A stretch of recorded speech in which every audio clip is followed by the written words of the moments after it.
എല്ലാത്തിനും കാരണം ആ ഫോണാണ്.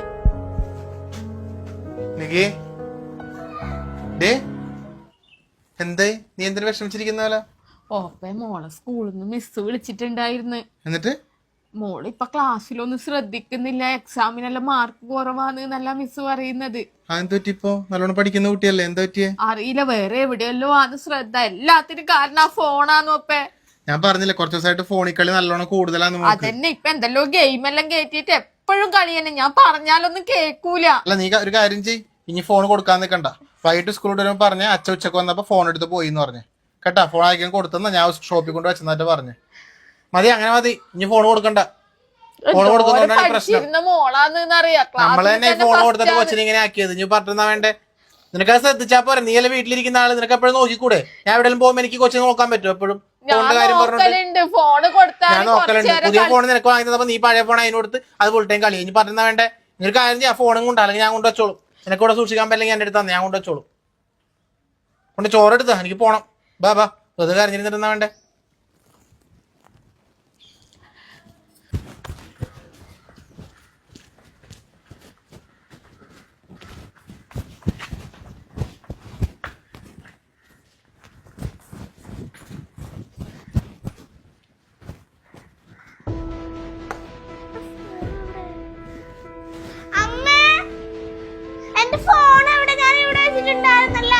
ഫോൺ അച്ഛ കൊണ്ടുപോയി ഷോപ്പിലേക്ക്.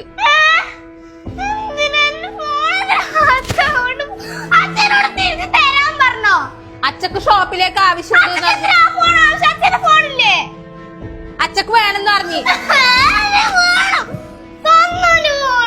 മോൾട്ടി, ഇതാ എന്റെ വായിലിരിക്കുന്ന കേക്കണ്ട. അത് അച്ഛക്ക് വേണമെന്ന് പറഞ്ഞു. അച്ഛൻ ഷോപ്പിൽ ആയിരിക്കോ കൊടുത്തത്.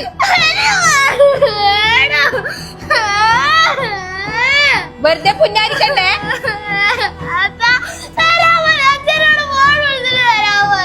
മോക്കെന്തിനാ ഫോണ്? മോള് ഇത്രയും നാള് കൈലീനെ കൊണ്ടല്ലേ കളിക്ക്. കുഞ്ഞാരിക്കല്ലേ ദുർഗ?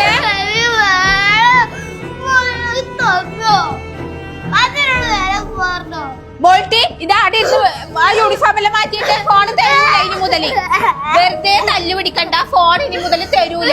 മിസ് വിളിച്ചിട്ട് പറഞ്ഞ് പരീക്ഷക്കെല്ലാം മാർക്ക് കുറവാന്ന്. അച്ഛൻ പറഞ്ഞ് ഫോൺ കൊടുക്കണ്ട.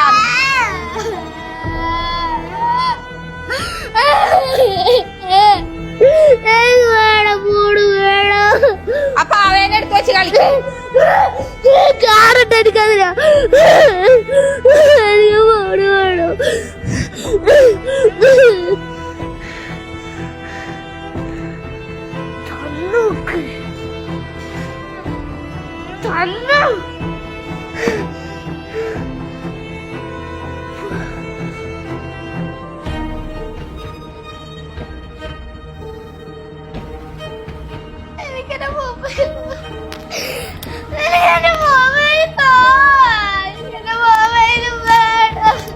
മോളുട്ടി, എന്താ ഇത്? പഠിക്കുന്ന ബുക്കാണ് കീറി പഠിക്കുന്നേ. എന്താ ഇത്? എന്താ ഇത്? എന്താ മോളു? എന്താ ഇത്? എന്റെ പൊന്നെ, എന്താ ഇത്? അവന്റെ മുത്തേ, എന്റെ പൊന്നെ, അമ്മേന്റെ മോളോട്ടെ മോള്.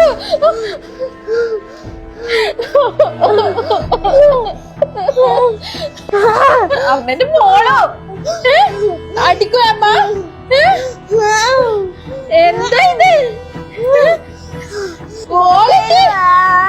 തരാം, മൊബൈല് തരാം, വാങ്ങിത്തരാം. തരും. അച്ഛൻ വരുമ്പോ കൊണ്ടുവരും. കരയല്ല, അച്ഛൻ വരുമ്പോ കൊണ്ടുവരും. ആ തരൂ. കരയല്ല. കയ്യെന്തിനിങ്ങനെ ആക്കുന്നേ? കയ്യെന്തിനിങ്ങനെ ആക്കുന്നേ? എന്റെ പൊന്നെ, കൈയടക്കി വെച്ചേ. കൈയടക്കി വെച്ചേ. ഉറങ്ങിക്കോ. എനിക്ക്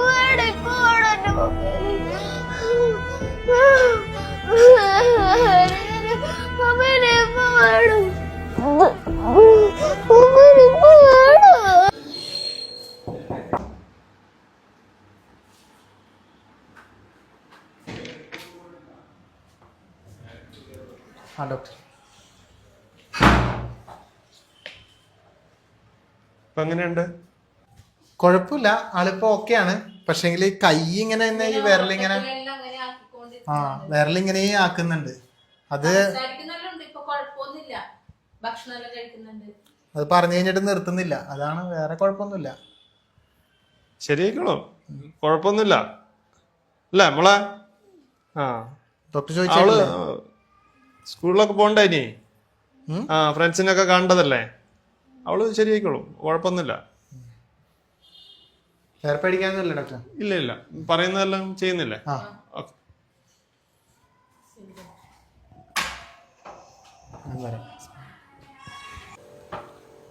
ആ ഡോക്ടർ, വേറെ പേടിക്കാനൊന്നുമില്ലല്ലോ അല്ലേ? ഏയ് ഇല്ല, പേടിക്കാനൊന്നുമില്ല. നിങ്ങൾ എപ്പോഴും അവളെ കൂടെ ഉണ്ടാവുക, അതാണ് മെയിൻ ഇമ്പോർട്ടൻറ്റ്. ടൈം കൊടുക്കുക, ബാക്കിയെല്ലാം ശരിയായിക്കോളൂ.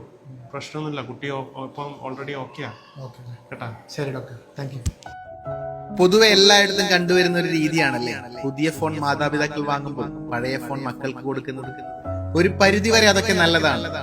മൊബൈലും ഇന്റർനെറ്റും പുതിയ ടെക്നോളജിയും ഒക്കെ നമ്മുടെ സമൂഹത്തിന് അനിവാര്യമാണ്.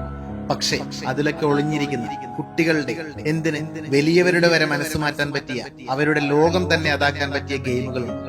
ഒരു ഗെയിമല്ലേ നമ്മുടെ മക്കൾ കളിച്ചോട്ടെ എന്ന് നമ്മൾ ചിന്തിക്കുമ്പോൾ അവർ അതിൽ മുഴുവൻ സമയവും മുഴുകി സമൂഹം എന്തെന്നറിയാതെ, ചുറ്റുപാടുകൾ എന്തെന്നറിയാതെ തികച്ചും ഒരു ഫാന്റസി ലോകത്തേക്കാണ് അവർ പോകുന്നത്. ഇത് ശ്രദ്ധിക്കേണ്ടത് നമ്മൾ രക്ഷിതാക്കളാണ്. മക്കളെ ചേർത്ത് പിടിക്കുക, സ്നേഹം കൊടുത്ത് മൊബൈൽ എന്ന ലോകത്തിന് പുറമെ മറ്റൊരു ലോകമുണ്ടെന്ന് അവരെ മനസ്സിലാക്കിക്കുക. നല്ലൊരു നാളേക്കായി നമുക്ക് അവരെ വാർത്തെടുക്കാം.